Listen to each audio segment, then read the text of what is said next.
Bang, bang. What's going on, guys? Hope you guys are really excited about this interview. I really enjoyed it. I think you will as well. But before we get into that, make sure that you like this video so that more people on YouTube can find it. Make sure you're subscribed to the channel. And don't forget that BlockFi is the sponsor today. They've got 3 products. You can buy and sell crypto on their crypto exchange. You can deposit crypto and earn up to 8.6% APY in an interest-bearing account, or you can deposit crypto and take out a US dollar loan against your crypto collateral. You can use the description right here, or you can go to blockfi.com/pomp to learn more. All right, let's get into this episode. I hope you guys enjoy this one.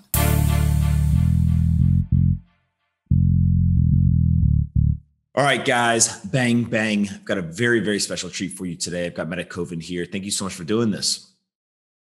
Thanks a lot. Thanks a lot.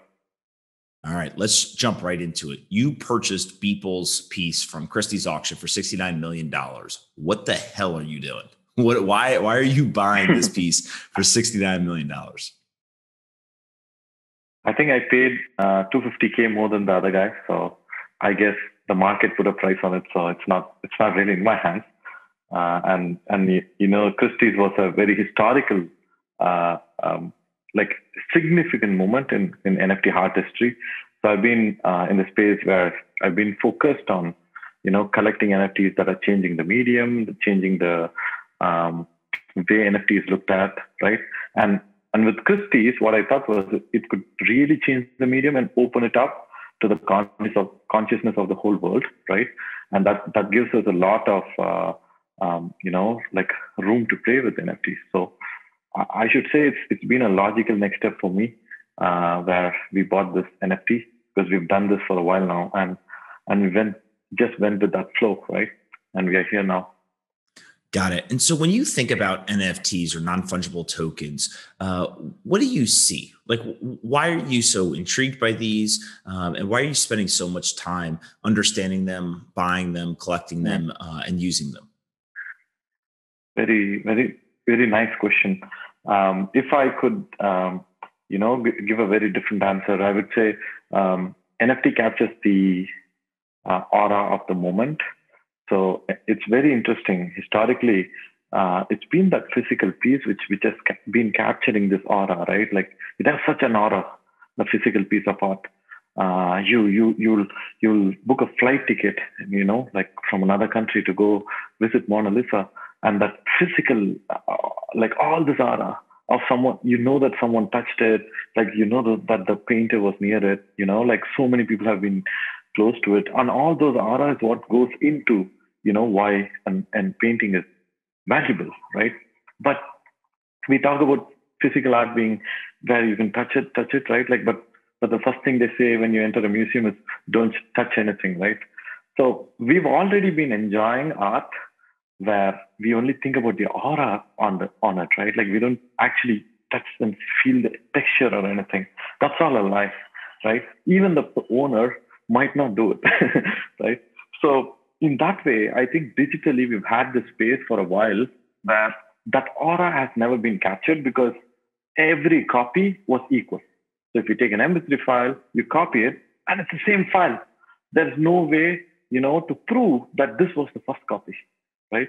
And so when blockchain comes in, it totally changes the game because now we have time, right? And human beings are very good at stories. So, but blockchain is now recording all these stories, and an NFT is just that beautiful way to capture anything that you feel is significant. And you just make it an NFT and it stays there, and you know who made it for you, you know when you got it, right? And you know it's there, and that is able to capture the aura. And so when you think about kind of the first NFT that you came across, the first one you purchased, tell us that story, right? What was the first one? The first ones were land on Decentraland, right? I did not get into this thought of, you know, art and aura until I first started collecting collectibles, game collectibles. So that's a separate story we can go into. But the first ones were just land on Decentraland, right? And like back then, my thesis was very simple. I was thinking, oh yeah, like I used to watch this documentary about capitalism, which talks about Amsterdam, London, and New York, and how they became cities, right? All these 3 cities, I love them right? I love them. Like if you visit these three cities, you will enjoy the same historic way how this capitalism has made this whole society different, right? These three cities captured it. And that documentary is on Prime, I think. It's called Three Cities That Shaped the History of the World. Now, after watching that, I was always been thinking, what is the next city? Because we are new money. And I have to find a place to invest in real estate, man. Right? So I've always thought about, physical space and what are the problems there, including cronyism, unfairness, not open borders, etc. And I thought maybe, just maybe, one of these virtual worlds actually becomes a city. And at least thereby, historically, I've not had the opportunity to buy real estate in all these cities, but maybe I would become important, right?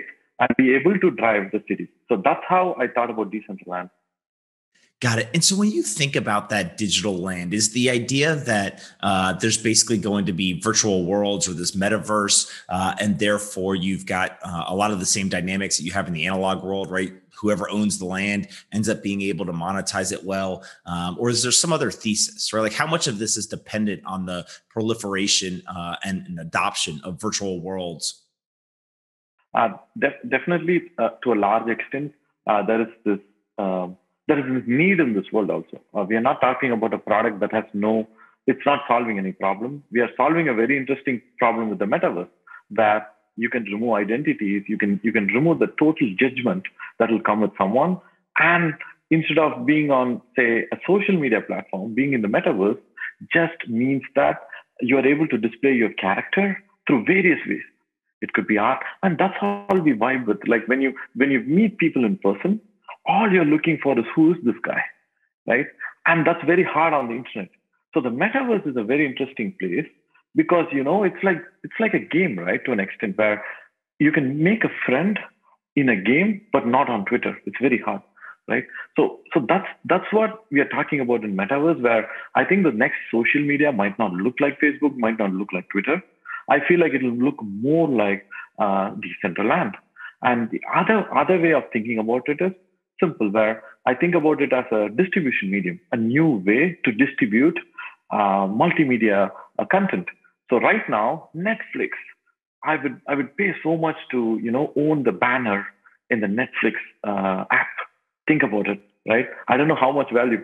Probably that's the value of the company, because they took all the attention of the world and they could bring it inside and they choose what you're going to watch, right?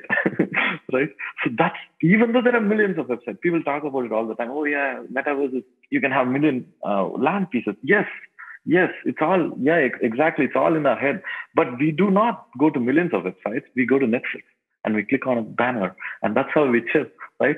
So what I really like about the metaverse is that you as a developer, I mean, like the real estate developer, you are able to pick up these lands, which were not very valuable. But by building a Burj Khalifa, building a Marina Bay Sands, you are able to, totally bring people's attention. And if you own land around it, it's a nice way to make money. Yeah, what's so fascinating to me is you're kind of mixing two things, right? You're mixing the values of scarcity, of ownership, of kind of attention with things that are completely digital, right? So I love the example of kind of the banner ad in Netflix. Another one that I've heard from a friend is kind of the top search result in Amazon. It's really hard to unseat whoever that top search result is. And so obviously they get most of the traffic for purchases of a specific item or search term. Yeah. Talk to me a little bit about when you think about this whole new world. Is it something that you're 100% focused on, or do you hedge? Do you say, hey, I've spent a lot of time in virtual worlds with digital goods and NFTs and Decentraland, but I also spend a lot of time investing outside of this world? Just walk me through kind of how you think about investing today in the virtual world compared to the analog world.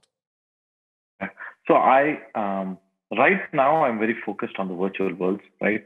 I feel like we have, it's like, yes, it's also investments in a lot of ways, but I also have this feeling that, I want to be part of the building of this, right?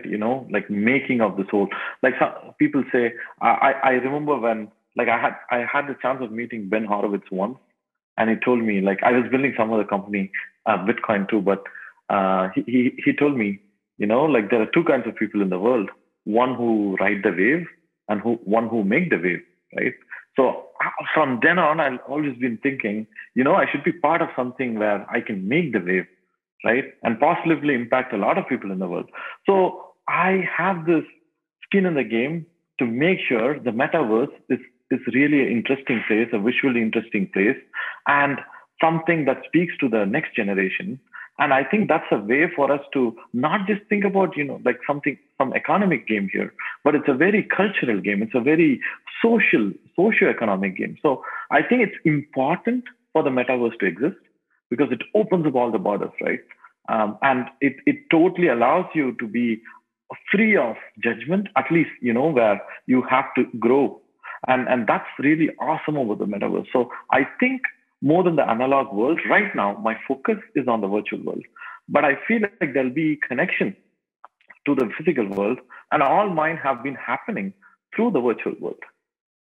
So when you were speaking earlier, you started to talk about identity and this whole idea of basically taking yourself and immersing yourself in the virtual world, right? I think a lot of people think of, oh, it's an NFT, but I'm sitting in the analog world and I'm viewing it through my computer screen or my phone. And so there's a disconnect between that analog and virtual world. What you're really talking about, though, is this fully immersive experience where you essentially put a character into the virtual world. You're able to go and experience things. You're able to go visit certain buildings or pieces of land. You're able to go to things like digital museums. Walk us through, in your vision, what does that look like 10 years from now, right? It's hard to see today because there's so many pieces being built and it's not quite put together yet. But like, what's the ultimate vision when it comes to that immersive virtual world? Like the simple answer is, we want artists to build that, right? The simple answer. Why am I saying that? Is because yes, I'm a capitalist, and I'm a 10% economist, right? Like I've not formally been educated, but I have no idea about the human condition. Now, metaverse is a huge risk if you think about it. How it's going to evolve and really capture a lot of people's attention, and there could be other issues which we just create because we had no idea, right? So I think artists really are going to be part of the building of what's going to happen. So I think it will be focused on the human condition, right? So that's one thing I immediately feel about. The second thing is the metaverse becomes powerful with a game layer in it, right? So something you start with nothing, and you are like the metaverse gives you something first initially, and with that you are able to build some wealth, but also connections, friendships.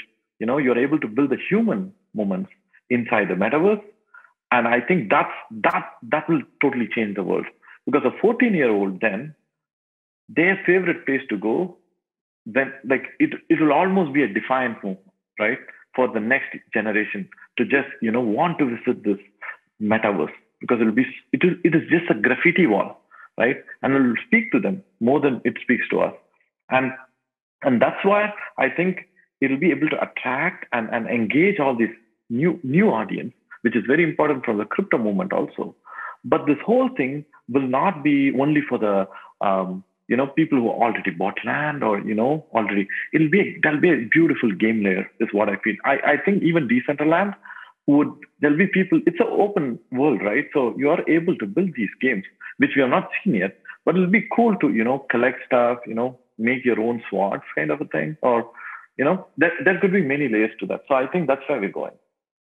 For sure. And you mentioned the graffiti wall. Talk a little bit more about that. Okay. So it's graffitis are very important to a society, right? So I almost say who owns the wall decides what kind of society you live in. So I don't know about America.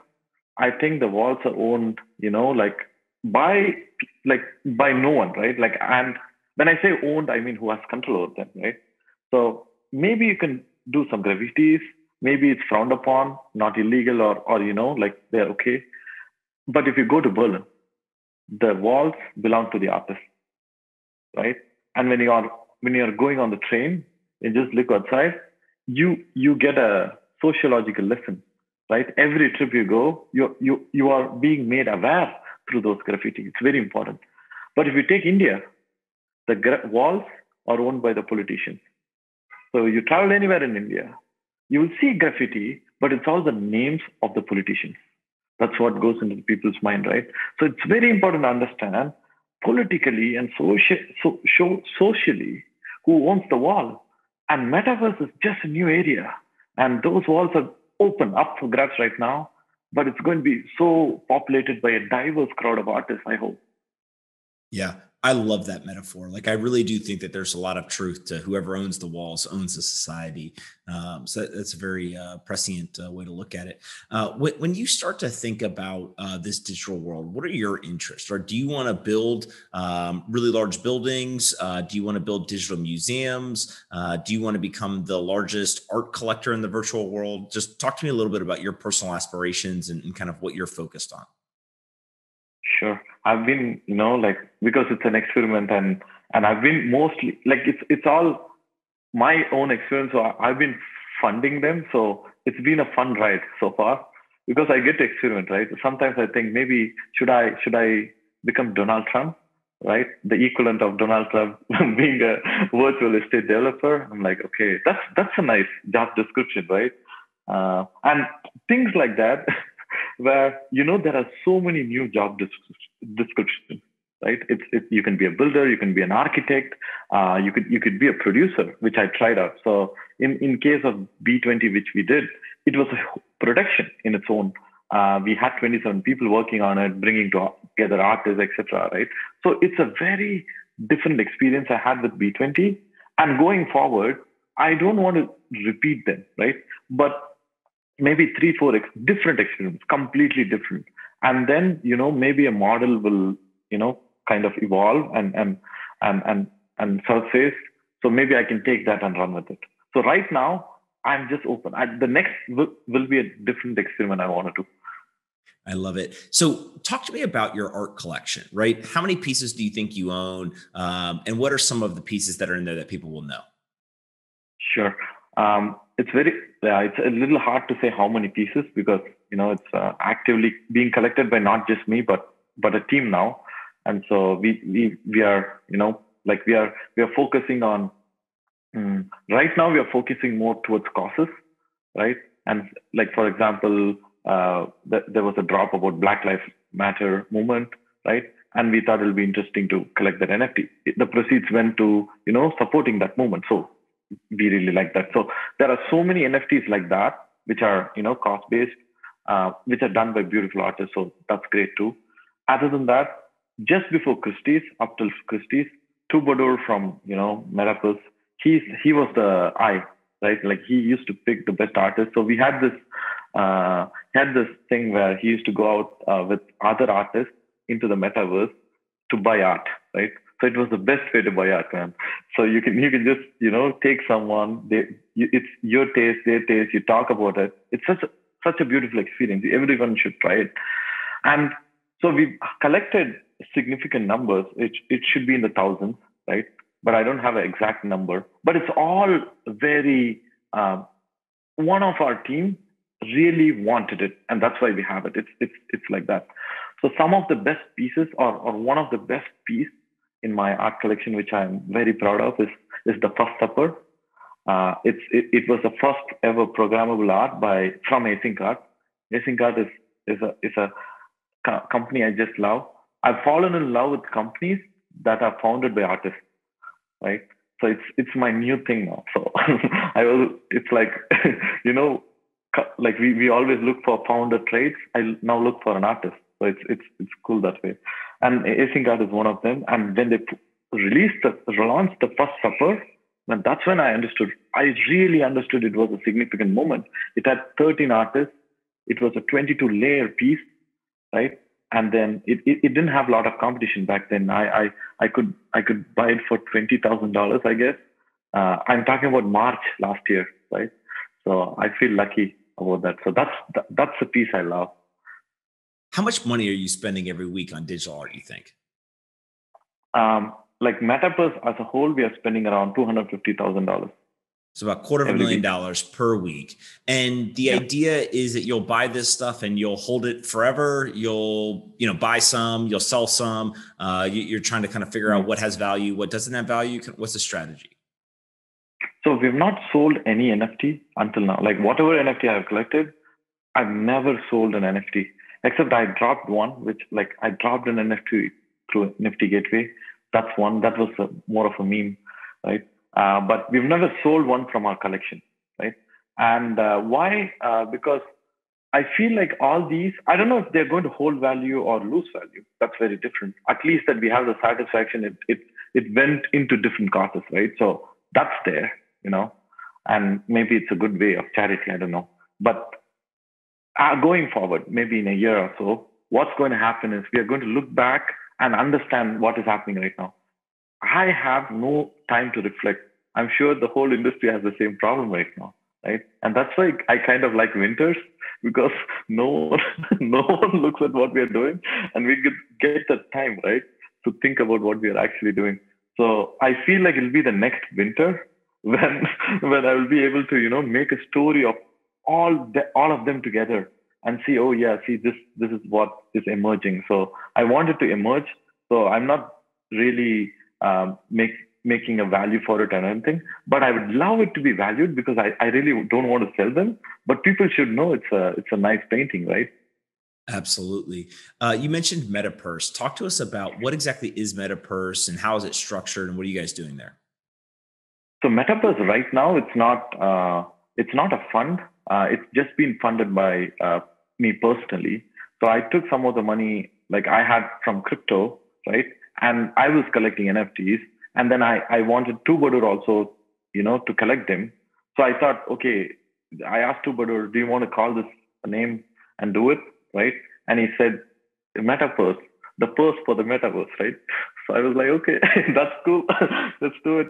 So I started funding it, and he started collecting stuff. So that's the duo here. And then we've been doing the same thing. So now I'm going to, in this year, I'm going to structure it more, not a fund, but I know I want to structure it as a startup, like a company, because this also could be an interesting idea where from the B20 experience, I feel like, like when we take art and kind of tokenize it, it's too much volatility, right? Because people don't know what they're holding. It's really hard, and that's one of the lessons from the experiments I'm doing, right? But if it's an equity company, it might be a better way to hold these NFTs, because I could give exposure to other people, but it's not too much pressure on me, right? Like to make sure the value is going up or something. So it's nice. I feel like to structure it as more of an equity company. So that's where we are going with Metaverse. Got it. And so when you think about funding it initially, you said that you funded it with money that you made from the crypto world. Describe kind of what you did before Metapurse. How did you get a bunch of crypto, and then why choose to fund Metapurse? So even to answer that question, I had two lives. So before even Metapurse, we all get that now. So I'm a founder. I've founded multiple companies. So I've founded. The first one was Coinsy, which was, a very average exchange, which I then sold. This was in end of 2013. So that's how I got started. It was an all-coin exchange, like back in the day. So it was really hard to run it and scale it. I was so bad at it. And then I sold it. Who bought it? It's a person called Saif and a couple of people, Diago, and it's a company called Casa Crypto. It was not like, like a huge acquisition. I didn't make a lot of money from it, but I could not run it properly. So I thought it's better, a team runs it. I was just one person, and I grew from one user to 14,000 users within 2 months. And I had I was the same guys doing support and like a bunch of stuff. So I actually pitched it to a number of people where like, do you want to be like part of this and do that? People were very worried because I just moved to Canada. right? And people are like, no, let's not do this. There's a lot of, like regulations you should understand and stuff. And I had no idea back then, right? And then the good part was I met a lot of interesting people in Bitcoin and started BitAccess, which was a very nice company. It's still a nice company. We made Bitcoin ATMs. I wrote software for it. We actually came up with the name BTM. So if through the screen of our machine, because we didn't have space to write Bitcoin ATM, right? So it was just BTO, and that's how it came. And yeah, like over time, that was a Y Combinator company also. So I had that experience too. And over time, I've been very cognizant of the industry, in the sense that what really drove me to crypto was freedom. When I say freedom of access, what I mean by freedom of access is a person who came from India, got to invest in Ethereum. Ethereum is a high growth startup, right? And I don't get that I don't get that access even if I'm money. It's very hard. It's really hard to be in the cap table, especially because there's so much money in the world, and the company is the ones who are choosing it, right? Like on who gets to be in the cap table. So equity investing was not going to be a thing for me, right? So I thought, okay, crypto is very interesting. So with Ethereum, the lessons learned were awesome, because I started understanding. Initially, I was like, why am I making so much money? And then I looked at Uber, I looked at Rockefeller. Everyone was an entrepreneur, made money like this, being part of a high growth startup. And I'm just doing that, right? So I went from there, and I understood, like I always try to understand this industry politically and from a religious angle. So that's my mental model. I don't think about tech. I only look at it from how politically it's behaving and how as a religion it's behaving, right? So these two models gave rise to other investment ideas. So Polkadot was one of my favorite projects, because it's like the Switzerland of crypto, right? Like the way it's arranged, that's the easiest way I can say. So I thought Polkadot was very interesting. So I participated with my Ethereum in that ICO, right? It's like a poker table, like bigger bet. Next round, we get checks. So, so that's my life. And I have very little physical footprint, right? I don't own my home. I don't own a car. So what happens is my burn rate personally is very low. So yeah, like most of my investments, I feel like whatever, even if this industry totally crashes, I'll be better than where I started. So I'll be happy. This is fascinating, mainly because it's almost like you're incredibly wealthy in the virtual world, but you don't necessarily have the material possessions that someone would assign value to in the analog world, right? And not because you can't afford them, it's just that you've chosen to store and hold and acquire most of your wealth in that virtual world. To talk a little bit about kind of the difference between the lack of physical possessions, but also this enormous wealth in the virtual or digital world. For me, it's quite obvious that I'm doing this, right? And why I'm saying it's obvious is not because it's definitely one of the part is I think this is one of the best ways to accumulate money, like compound interest, right? Like the same formula. So if you're able to compound money here, so tokens, the best part of tokens is liquidity, right? Compared to equity. I've run multiple startups. I've made no money from my startups ever. It's very hard. And the only way to go about it, maybe exit, right? Like exit is just entering the market. So you don't know what's going to happen. So it's like tokens have this optionality of liquidity, and that gives me a huge power, because, like what you would do in 10 years, you could do in 3 years probably, right? And choosing a physical location to live where that's okay was very important to me. But coming to your question of, the difference, or how I look how I look at digital and the physical world, is that this is where the perspectives of how we look at the world is very different. I feel like, because I've stayed in America for a while, right? Months. And, I've met Americans who are so passionate, right? And they you can be politically, people are politically aware and they understand property rights and they will fight for it, right? But the rest of the world, it's not like that. Like America has property rights. I don't know about all the states, but I think Texas, right? Like especially, right? So I hear about it as a almost it's very inspiring to learn that human beings can defend against the government, which is very hard in the rest of the world. So when you go to, say, India, or when you go to Singapore, the physical is not the same. You own something because it's permissioned, right? Ownership is very temporary. It's also philosophical to say that, but they make it real, right? Because the governments are permitting you to own something, right? And there are different ways to get back that property from you. Maybe they want to build a highway and they don't like you. So it'll be built in your home, right? So these things are not common in the other parts of the world, because in the other parts of the world, like especially the worlds which are developed, I feel like the good part is the law, but the other parts of the world, it's very important to understand that an individual is always a minority, right? So it's very hard to become like straight rich into the world without being able to have layers of connections. Why? Because I need to defend. Think about it. It's like making money is itself a war, and we have to defend from whom? Government.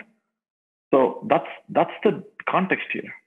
Yeah, it's very fascinating too when you think about kind of the lack of government participation, not necessarily regulation, but just their participation in a lot of these kind of nuanced ways in the digital world today, right? A lot of what they still do and where they still focus is maybe there's electronic, right? And I use the definition or the nomenclature of electronic and digital as two different things. Electronic more is the centralized world that's tied to the analog world, but a truly digital world is exactly what we've been talking about, kind of this metaverse, digital museums, digital art, etc. And what I think is very fascinating is the governments around the world have yet to understand kind of the rise of the digital worlds and understand kind of just how popular they are, how much value and economic activity is occurring inside of these worlds. But I do think that's going to change. And so when it does change, or if it does change, what do you think happens? Do you think governments try to go and implement some of the same rules in this digital world? Or do you think that they just will be, kind of incapacitated from kind of implementing their will in those worlds? Two defenses there. One of them is we are looking at these virtual worlds pretty much similar to like we hope that they are decentralized, so it's censorship resistant, right? So yeah, like Decentraland could be run on a few servers now, but they are finding ways to scale that a node infrastructure where no one is responsible for a central server, so that it cannot just be shut down. So I think that's very important. As a position we should get to, so that we can defend free speech. But I think that's very possible, right? That's very possible. And the other answer, which is more interesting, is what we have done here as a crypto industry, as the world approaches singularity. What we are doing here is, as an industry, we are changing the playing field all the time. So what's happening is regulations come, but we are playing a different game. And, they have to figure that out now, but maybe we'll be playing a different game then, right? So this technology and this free market of ideas has continuously been thinking about regulations for a while now. So I have a feeling that we'd be able to fight that battle if it's a global network. If it's caught within a country, man, like that's done. But if it's a global network, right, and some countries really try to censor it, on a TCP level or something, it's still fine, because there'll be ways for it. It will be the ultimate. That's what I feel like. It will be the ultimate defiant move for a youngster, to come to the metaverse, right? It's cool. If it's hard to get there, maybe that's the experience. So I'm perfectly all right with that. I tend to think that you are more right than wrong, my friend. Earlier in the conversation, we talked about identity. And for a long time, you had a pseudonym. And you still use that pseudonym today, which is MetaKovan. Talk to me about where that name came from and why use a pseudonym rather than your real name in the beginning. So pseudonyms were an obvious thing it's an obvious thing in gaming world too, right? And in the Metaverse, it was quite obvious. Everyone I knew were just pseudonyms, and it was too weird to have a real world name. It's almost frowned upon, right? So it would be so uncool to be named Vignesh and like so some avatar walking around, I feel. So like pseudonyms were obvious, but I had to take some time to figure that out. So actually I asked my mom to help me out. So I explained to her about the metaverse and everything, and she came up with the name. She said, okay, like Ko in Tamil, which is my mother tongue, it means a king. So she came up with the name. It means the king of meta, right? Yeah. That's amazing. And so when you start using that name, obviously, now that I have the context of what it means, that's pretty cool, right? And you continue to build all this wealth up in the metaverse. Why eventually reveal your real identity? Two reasons. One is I felt like we were not airtight. Like this was such a small experiment for me, and it was not Satoshi level identity, like privacy moves, right? So I used to speak to people when I used to work with them as myself and through video and stuff. So I felt like, the avatars were nice just for an introduction to people. Before they know me as an avatar. It's nice because it rejects all the judgments that might go with it, right? And it only shows my work in front of people. And I really like that. But after I made these connections, I was perfectly okay for people to know me. So when this happened, I didn't want the naming and, like being named someone and the transaction being on Ethereum and stuff. There was a lot of confusion whether this was even a real transaction, right? So I felt like there was some, the conversation was moving away from talking about the piece. And once that started happening, I thought, okay, maybe I didn't have the confidence to just, think my story is interesting, right?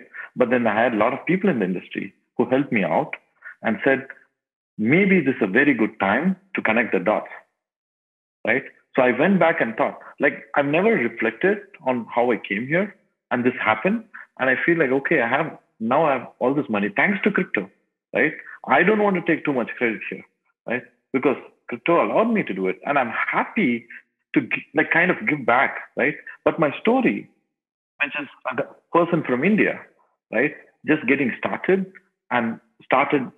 in crypto with zero and being able to do this. I felt like might talk to a lot of people and resonate with them, inspire them to be part of the crypto movement. And also India, which is at a point thinking about, only Bitcoin as a bad thing and trying to, maybe want nothing to do with it. I felt like stories like this will inspire a lot of people, to also take this path. And maybe that will become a good point of conversation with the government, right? Absolutely. Before we end with the rapid fire questions, I want to go back to the Beeple auction. Obviously, everyone knew that the Christie's auction was going to happen, and it was open for a number of days. Did you know that you wanted the piece and you were willing to kind of spend whatever on it? Did you have a price in mind that was kind of your highest number? Walk me through just your strategy going into the auction. So the strategy was to buy it, right? So I spoke to Noah from Christie's before, like maybe 10 days before the auction even started. And I told him, what are you thinking? What do you think it's going to go for? And he said, maybe 8 million. And I told you should know that people in crypto are crazy, right? So don't make because they have this system where they have to set a limit for you, right? On the maximum you can go. So I told them, man, you should not set my top bid. You should not do that.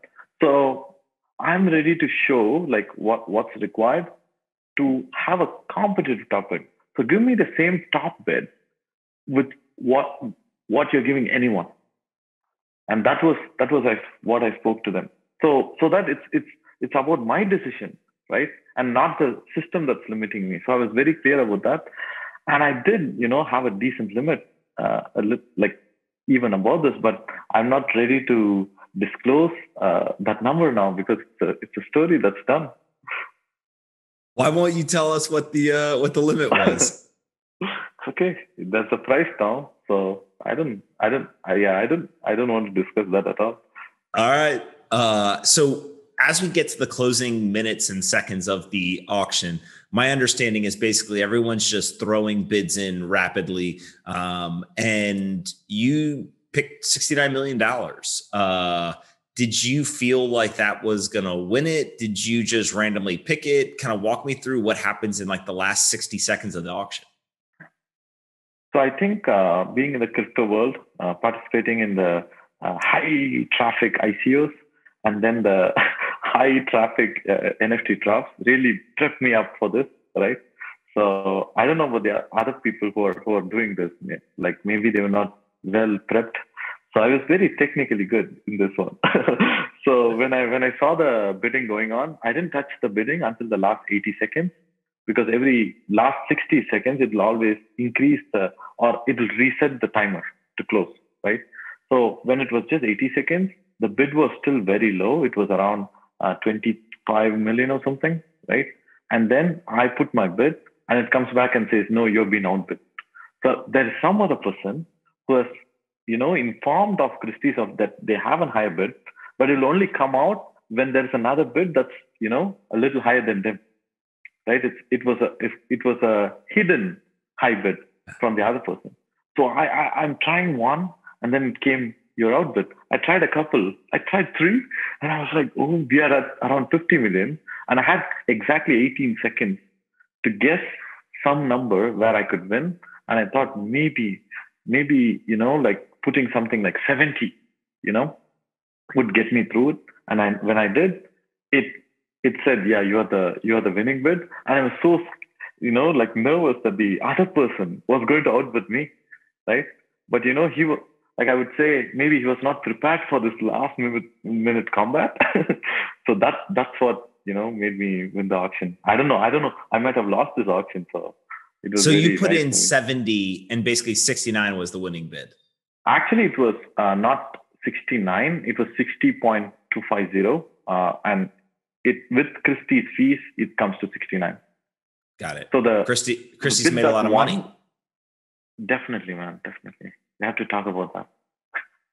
All right. What do you want to talk about? No, I think it's just platforms, and I think they're going to evolve their model too. But I think it's a lot of money, definitely, because provenance is gone. What is their job here? It's just clout. So it's okay, because I was like, okay, the first time they're doing it. So it's nice, and it's nice that they make money because they gave this, they've given this attention to the NFT world, right? But I felt like it was quite steep because usually it's provenance. They have to verify a traditional piece of art. Here it's an NFT. Their job is gone.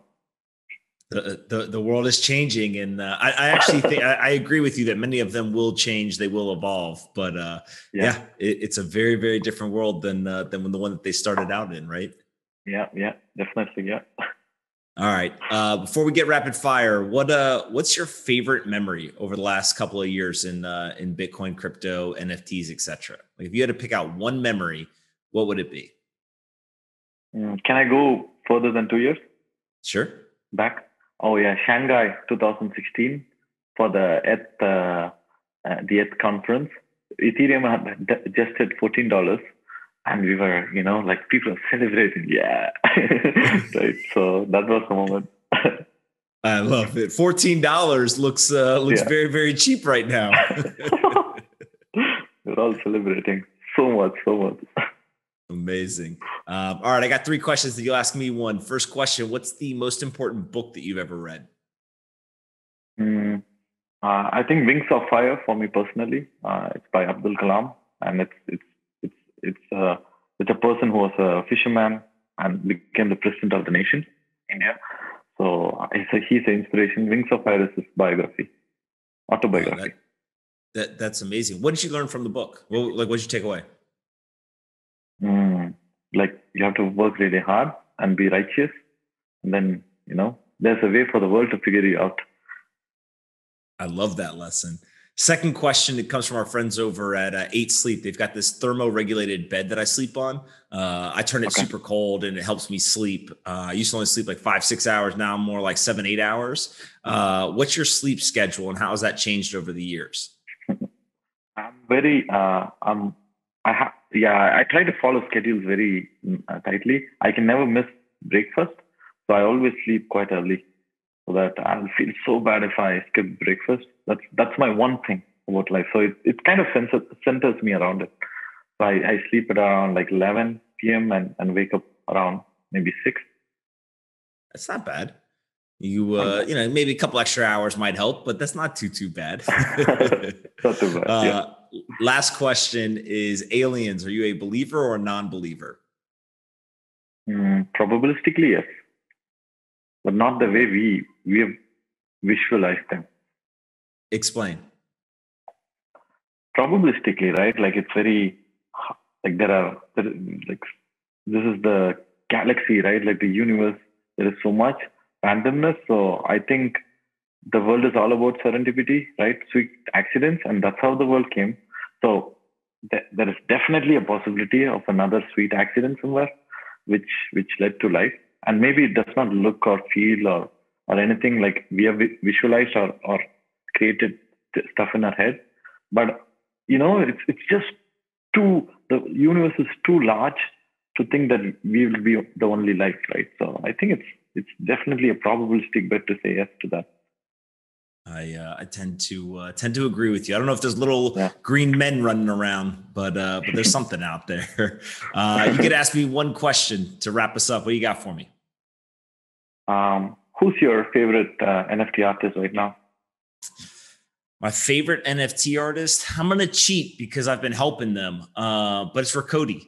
Rakoti's been, I think, just really understands, one, obviously the artistic kind of quality that goes into a bunch of the work, but more importantly, just understands the importance of access and kind of democratizing some of that access. And so they do some pretty interesting things. Like they'll do these drops for 0.01 ETH. And nothing gets sold for more than 0.01 ETH. They'll do these things where with drops, they'll give away pieces to people just because due to the scarcity, there's so many people miss out. And so I think that it's like really interesting to start playing with almost this element of you create amazing art that everyone wants, but you still kind of take care of that fan base. You take care of the people who helped make you. Right. And so I think that's like a really fascinating way to kind of view the world. So Rakoti would definitely be the answer. Really nice. Wow. I'm going to check him out.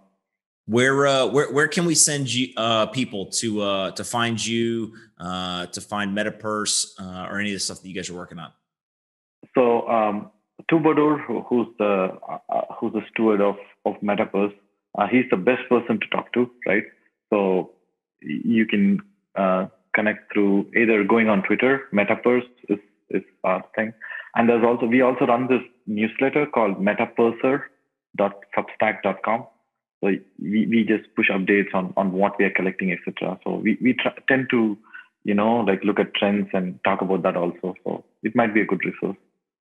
Awesome. Tubadur is doing a great job. I think you guys are in good shape. So this is fun for me. Congratulations on all the success. I think that you really woke people up to a whole new world, and I tend to think that history will be very kind to those who are excited about and helping to push kind of the adoption of these virtual worlds. So keep at it, and we'll have to do it again in the future.